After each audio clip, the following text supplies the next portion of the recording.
Ladies and gentlemen, brace yourselves because the next speaker coming up is not your grandmother's regulator. All right?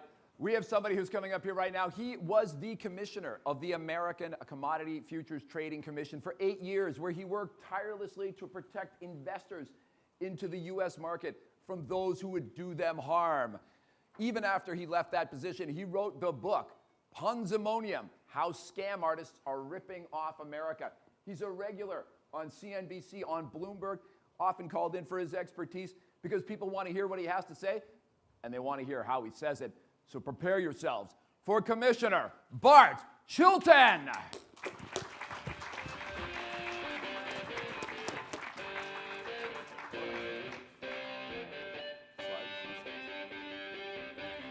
Hey! Good morning. It's a pleasure to follow Secretary Lau, and I am so pleased to be with you. Isn't this exciting? FinTech Week, I mean, it's gangbusters.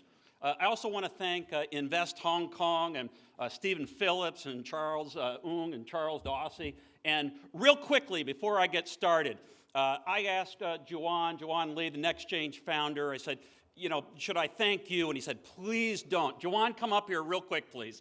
Okay, thank you, thank you. I've known Juan for, 4 or 5 years now, and he could have retired. He did very well in the investment banking sector, but he had more to offer, and he just has done a magnificent job of bringing people together, bringing them together, having them connected. I was in LA the other day, and Juan is a global citizen, so in the World Series, silly Americans, we call it World Series even though it's just the US and Canada, right? But the Dodgers, the LA Dodgers are there. So as a global citizen, Juan, there's the LA Dodgers, and thank you for all your tireless work. We really appreciate it. Thank Thanks, you, Bart. man. Okay, great. All right, so let's get it on.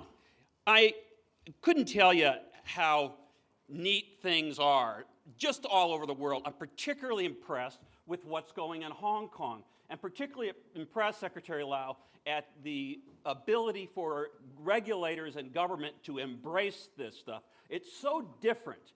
And I know you speak with your colleagues all over the world. It's really different, sir, than the rest of the world. Even the US. They might talk a good game at times, but by and large, regulators are scared to death that something's going to happen on their watch. And they like to pretend that maybe they're immune to this stuff. It doesn't bother them. But things are changing in FinTech, and they've got to be involved, and they should look at Hong Kong as an example of what's happening and what they should do.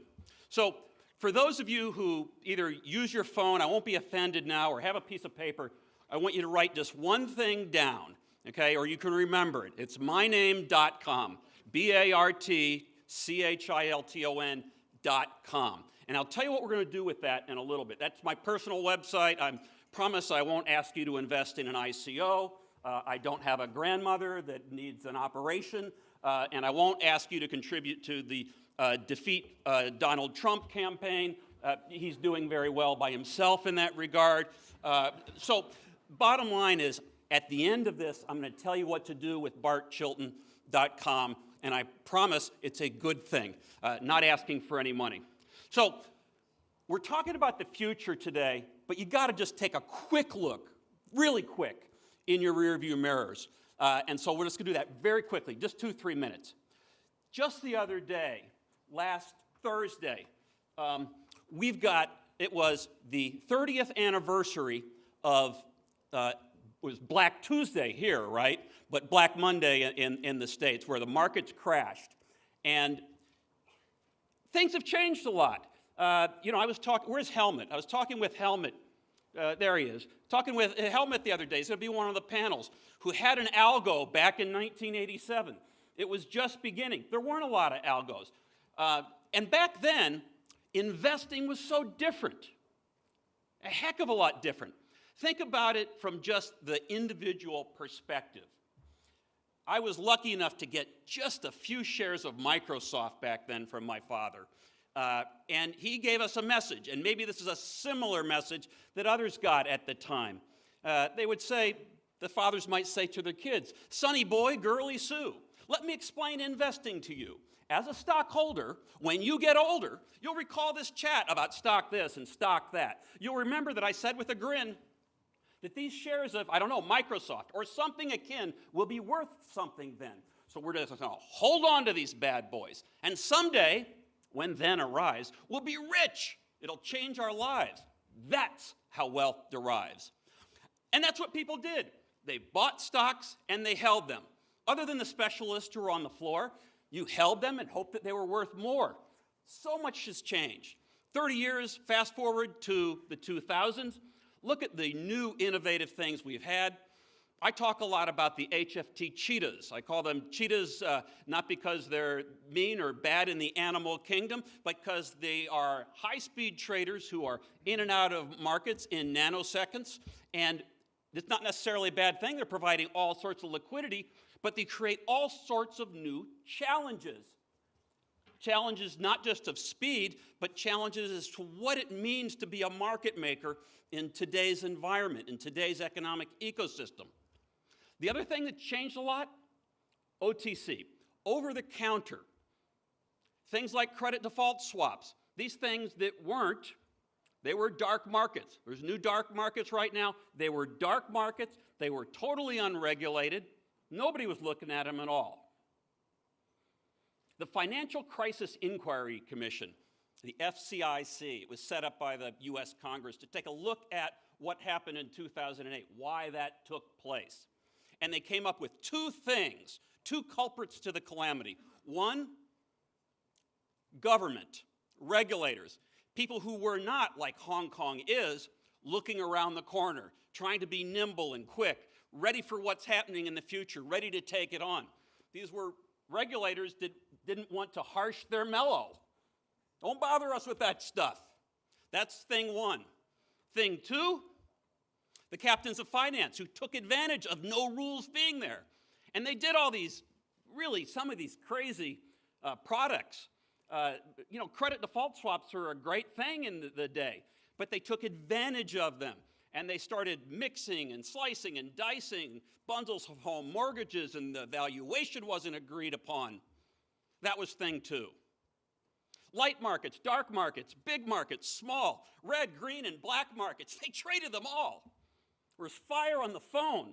And then what they did was they traded bundles of loans. And the risk, it was so portable. It was so easy to lose. Sometimes they didn't know whose risk they might lose. And they traded and traded. It's what kept them alive. And they did so, this trading, 24/7, 365, thing one and thing two. What could possibly go wrong? Go wrong it did. Led to a regulatory revolution. Talking about a revolution. Yeah, we all want to change the world. And the regulations that were put in place, I worked on 65 of them, in the U.S., in the Dodd-Frank law, the Wall Street Reform Consumer Protection Act 2010. Took us a few years. Some of them, people thought they went too far. Maybe they were too prescriptive. I don't necessarily agree. President Trump says he wants to get rid of that stinking law. No good. Unleash the power of business. I actually would make the other argument, Secretary, that because we put some pretty good rules in place, there was a lot more confidence. If you look at what's happening with a lot of the financial industries in the U.S., they're doing better than some in Europe. And I think it's in part because there is this added infrastructure, this regulatory regime that's pretty strong. But I never said, and I don't believe, that we got it perfect. When you're doing these things, you're looking at things that you don't know, like the OTC market, or going to equate it to the digital currencies. You don't necessarily know everything. You can't be expected. It's new. I mean, there's no history here. I mean, the digital decade started in 2008, 2009 with Bitcoin. It's not like you go back to experts 30 years ago. So regulators didn't know what to do, and they did the best they could. But these regulations, I believe, all across the world need to be living and breathing documents. They need to sort of morph as markets change, as new things come online. So it's an exciting time to work with regulators. So then, while we're trying to work on all these rules all across the world, trying to harmonize them, working with IOSCO and with the Europeans and with the Asians, and trying to figure this out, get the best practices, as it were, within government, during that same time, this digital decade did begin. But regulators really weren't paying any attention to it. It wasn't squarely within their regulatory box. I mean, all too often, that's what people in government do. They just look at what's there. They don't be bothered with anything outside. But the things happened that could not be ignored. I mean, Bitcoin was a big deal when it came out, but it was still small relative to everything else that was going, given the financial collapse. But then we had a couple of ICOs come about. What was it? Mastercoin, Ethereum, those were sort of big deals. But at the same time, we had Silk Road. And I know you all know about Silk Road, but I mean, it was a great thing for people to write about in the media, and it was a really something that regulators around the world could not ignore. I mean, a guy with a pseudonym of Dread Pirate Roberts are selling weapons and drugs and money laundering. I mean, that's a movie. They may have made a movie of it. Have they made a movie of it? Yeah, soon they're making a movie of it. See, good idea. Wish I would have had it. Wish I had been thinking like that earlier. So you couldn't ignore it. They sort of took notice. And then in 2014, with Mt. Gox, $475 million US, 850,000 Bitcoins, poof. And it really wasn't poof. The forensics of Mt. Gox in Japan tells us that it was taking this money out of their digital wallets since 2011, since they started. I mean, that's the whole point of like blockchain, right? I mean, there's a real security. But here, Mt. Gox had people sort of, stealing Bitcoin for years and years and years. And that hurt investors. And that is when regulators can't ignore it. I wrote for, I think it was CNBC op-ed at the time back at Mt. Gox, and I said, if people, the enthusiasts for digital currencies and the related fintech ecosystem don't step up to the plate and work with regulators, that Bitcoin's bite may at some point compel regulators to action. Now, what action they might take, you didn't know. But we've seen it in the last several months. The action is say no. The action is we can't do this anymore. We don't know what's happening. And if you look at the price of Bitcoin, it's a rock and roll roller coaster, man. It's got to be scary. I imagine that China and Russia and South Korea, some of those folks that are regulators are going, whew, would we dodge a bullet there? Because they were getting nervous about these crazy prices. It's one thing to embrace, as Secretary Lau was saying, new and innovative things.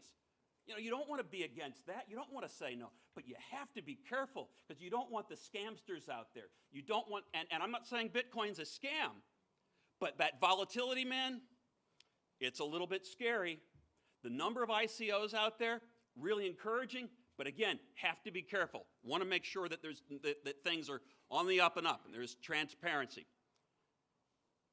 I'm going to take a quick break here to ask if anybody, and I think I can see hands, so if you give me hands, that would be great. How many people know about the television show Seinfeld? Okay, I know it's a silly question, but I thought pretty much most people know about Seinfeld. And I want somebody to please yell this out, or a couple people to yell this out. There is a myth, a legend about Seinfeld. And the myth and the legend is, it is a show, this is where your part comes in, it is a show about nothing. A show about nothing. And it's really a myth, right? This one working here. There we go, thank you. I could get all the way over here. It's a myth about, show is about nothing. And the reason that it was a myth is because it came about from the pilot for that show. And it was such a successful show. It ran for 9 seasons on NBC. And in the pilot, George and Jerry Seinfeld are talking about pitching a sitcom to NBC, the National Broadcasting Company. And they're having a little conversation in the diner, and Jerry says something clever to George, and George says, "That's what we should do the sitcom about." And Jerry says, "What?" He says, just this, just nothing. And Jerry says, right. Jerry says, "No, I'm serious." He said, let's just do it about nothing. And Jerry says, "No, you have to have a story. And George says, who says we have to have a story? It'll be about nothing. And Jerry says, right. So I'm going to walk into NBC. And George says, no, we walk into NBC. And Jerry said, what do you mean we? He said, well, it's my idea. Okay, so we walk into NBC. And I say, we have a sitcom to tell you about. And they say, what's it about?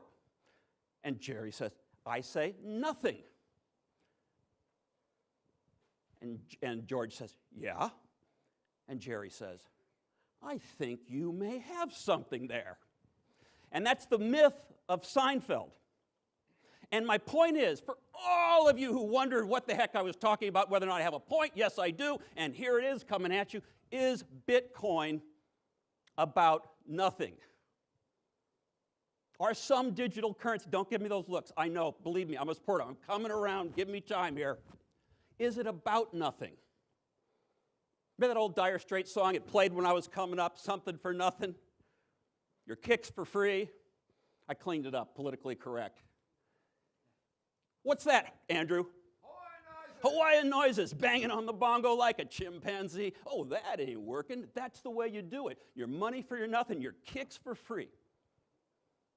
Because it's really not based upon anything tangible, right? I mean, that's cool, but I mean, it's not like if something goes down, I can go get gold or crude oil. I mean, it's different. I'm not saying it's bad, but it's different. And I don't think it's necessarily money for nothing. The legend's great, right? The Bitcoin legend's great. The whole founder thing, the two pizzas thing. I mean, the Bitcoin legend, oh my gosh, unbelievably. Again, the Silk Road stuff, guns, weapons, money laundering. Great legend, Bitcoin. But I don't think it's money for nothing. I think, and a more contemporary song, a Foo Fighters song, which I'm not going to ask you to raise hands because I know there's not as many, but a Foo Fighters song from a couple of years ago, I think it is something from nothing. Something from nothing. I could listen to those two songs, Money for Nothing and Something from Nothing, for an hour and not get bored. Great jams. It's something from nothing, Bitcoin, because once it starts to be in commerce, once I can buy a car with it, or get a bed and breakfast, or go to a big box retailer, then it has value in commerce. And that is something I can use. Don't get me wrong, I'm still concerned about these price swings, particularly in recent days in light of China and Russia. I mean, Jamie Dimon saying it's a fraud, and it's not a fraud, based upon the law, by the way. I mean, when he said that, I said, well, I understand the concerns, but I mean, a fraud has a different legal definition. In Hong Kong, in the US, and Europe, it's like an intentional thing that you set up, usually by a group. It's not a fraud. Not a fraud. Disagree with him. Vladimir Putin said it was a pyramid scheme. Again, don't think so. It's not the quintessential, Andrew said, I wrote the book, Ponzimonium, how scam artists are ripping off America. It's not like that. But that doesn't mean that there's not some problems.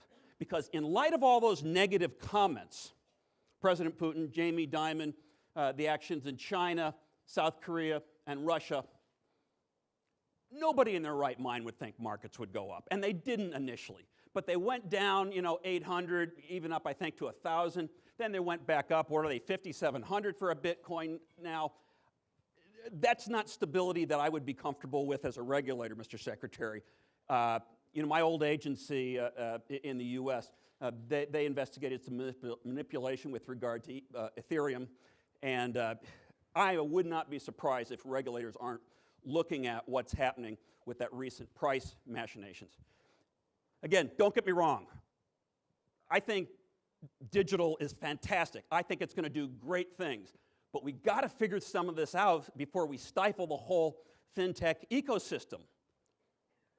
We've got to do something about it. So there's two final things I want to leave you with. I am very modest. I'm the best financial poet in the world. I'm the worst financial poet in the world, too. I'm the only financial poet in the world.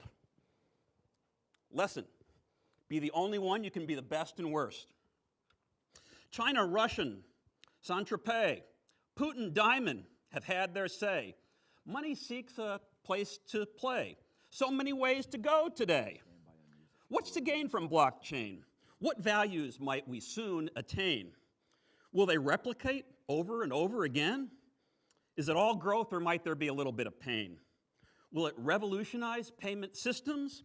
So many we can't even list them? Will dollars, euros, and yens be pissed when cryptos outperform them? Have some sealed the fates of ICOs? Or are they just yelling, whoa, go slow? Or maybe, be cautious, yo. Do you really want to be involved in this virtual show?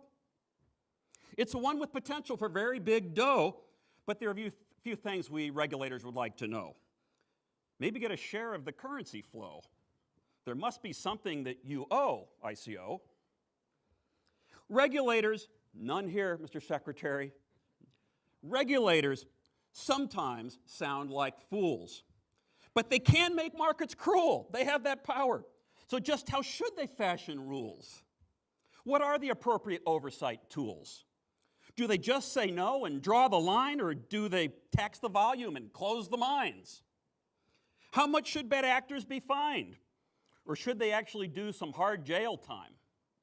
And what about the existing tokens? Some are hot, they're really smoking. Some are not, they're just, well, joke. And is one something we can place our hope in? Does investing in Potcoin make one mellow? Or does it make one's legs shake like jello? Should we join? Is the Bitcoin bandwagon something we should join? Or might some people get a kick in the groin? Will Ripple triple? Should we stash dash? Will Monero be a hero? Will Zcash crash? What about Litecoin, Waze, and Ether? Omni, Zen, Neo, or maybe neither. Perhaps there'll be something new, something with transparency that regulators can see through.